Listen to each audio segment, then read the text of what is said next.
بڑی اہم آیت آ رہی ہے، آیت نمبر 28۔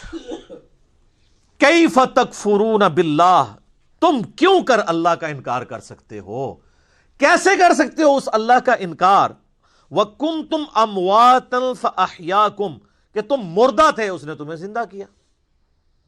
ثُمَّ يُمِيتُكُمْ، پھر وہی تمہیں موت بھی دے گا۔ ثُمَّ يُحْيِيكُمْ، پھر تمہیں زندہ کر لے گا۔ ثُمَّ إِلَيْهِ تُرْجَعُونَ، اور پھر لوٹ کر تمہیں اسی کے پاس جانا ہے۔ اس آیت کے اندر 2 زندگیاں اور 2 موتوں کا ذکر آیا ہے، جس سے ہر زی روح کو گزرنا پڑتا ہے۔ اللہ تعالیٰ نے جب روحوں کو پیدا فرمایا، جسم تو بعد میں دیے گئے نا ان کو، جن سے روحوں سے عہد ہوا الستو بربکم، اس کے بعد انہیں ایک نیند سلا دیا، موت۔ وہ پہلی موت تھی جو ہر ایک پہ طاری ہوئی۔ پھر اللہ تعالیٰ اس دنیا کی زندگی میں اسے ماں باپ کے ذریعے پیدا کرتا ہے، یہ اس کی پہلی زندگی ہوتی ہے۔ اس سے پہلے جو تھی وہ تو روحیں تھی نا، روح اور جسم کے ساتھ تو زندگی یہ بنی نا۔ پھر یہ دنیا کی زندگی گزارتا ہے اور اسے موت آ جاتی ہے، یہ اس کی دوسری موت ہوتی ہے۔ اور پھر قیامت والے دن اسے پھر سے زندہ کیا جائے گا، وہ اس کی دوسری زندگی ہوگی اور وہ ختم نہیں ہوگی، پھر موت نہیں آئے گی۔ اسی لیے سورہ المؤمن پارہ نمبر 24 میں آپ دیکھیں گے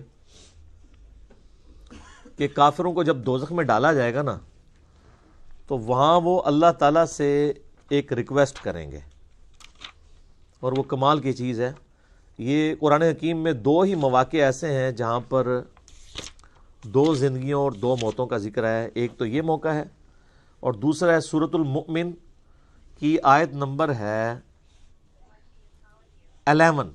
آپ کا یہ جو بلو مصحف ہے اس میں 469 نمبر پیج ہے۔ سورۃ المؤمن، سورت نمبر 40، 40 نمبر سورت، آیت نمبر ہے 11۔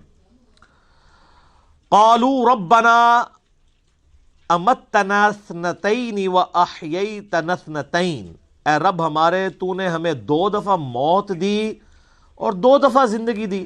فاعترفنا بذنوبنا، ہمیں اعتراف ہے اپنے گناہوں کا، اپنے جرائم کا۔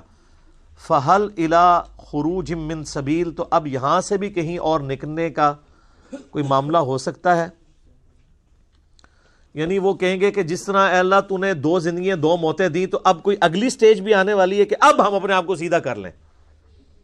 لیکن اب تو کوئی سٹیج نہیں ہے۔ اللہ تعالیٰ فرمائے گا ذالکم بانہ اذا دعی اللہ وحدہ کفرتم، یہ جو تم نے انجام دیکھا ہے یہ اس لیے ہے کہ جب تمہیں دنیا کی زندگی میں اکیلے اللہ کی طرف بلایا جاتا تھا تم انکار کر دیتے تھے۔ وَإِن يُشْرِكْ بِهِ تُؤْمِنُوا، اور جب تمہیں کہا جاتا تھا اس کے ساتھ اور ہستیوں کو شریک ٹھہراؤ تو تم بات مان لیتے تھے۔ فَالْحُكْمُ لِلَّهِ الْعَلِيِّ الْكَبِيرِ، تو اب حکم تو اس اللہ کا ہے جو بلند و بالا ہے اور بڑائی والا ہے۔ یعنی اب کوئی اس کے بعد سٹیج نہیں، یعنی یہی 4 سٹیجز ہیں۔ پہلی موت جو اللہ نے ارواح کو سلا دیا، اس کے بعد پہلی زندگی جب جسم دے کے ماں باپ کے ذریعے دنیا میں ظہور ہوا، اور پھر دنیا کی زندگی گزار کے کسی کو جوانی میں موت، کسی کو بڑھاپے میں موت، اور اس کے لیے موڈ کوئی بھی ہو سکتا ہے۔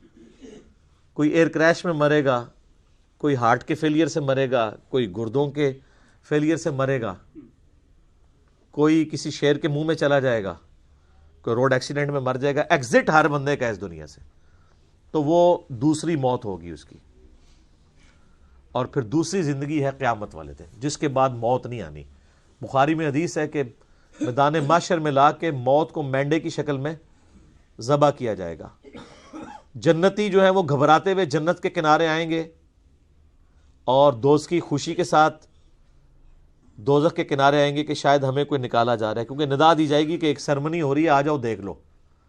اور وہ سرمنی یہ ہوگی کہ موت کو قتل کیا جائے گا، اور پھر اللہ تعالیٰ کی طرف سے کہا جائے گا کہ اب جو جنت میں خوشخبری ہے ان کو موت نہیں آنی، اور جو دوزخی ہیں ان کے لیے عبرت ہے۔ اب عبرت کیا ہے؟ اب ہمیشہ کی ناکامیاں مقدر ہیں کہ ان پہ بھی موت نہیں آنی۔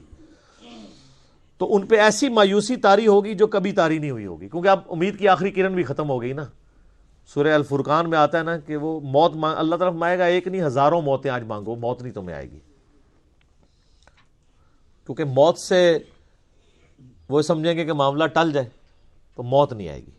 اللہم اجرنا من النار، اللہم من احییتہ منا فاحیی علی الاسلام ومن توفیتہ منا فتوفہ علی الایمان۔ تو اللہ تعالیٰ بات ہے پھر زندہ کر کے تمہیں اپنے رب کی طرف لوٹایا جائے گا۔ آپ دیکھیں گے ابھی 4 رکوع مکمل نہیں ہوئے اور پورے قرآن کا خلاصہ، الہامی کتابوں کا خلاصہ، انبیاء کی دعوت کا خلاصہ، زندگی کا مقصد، سب کچھ سورۃ البقرہ کے پہلے 4 رکوعوں کے اندر کور ہو گیا۔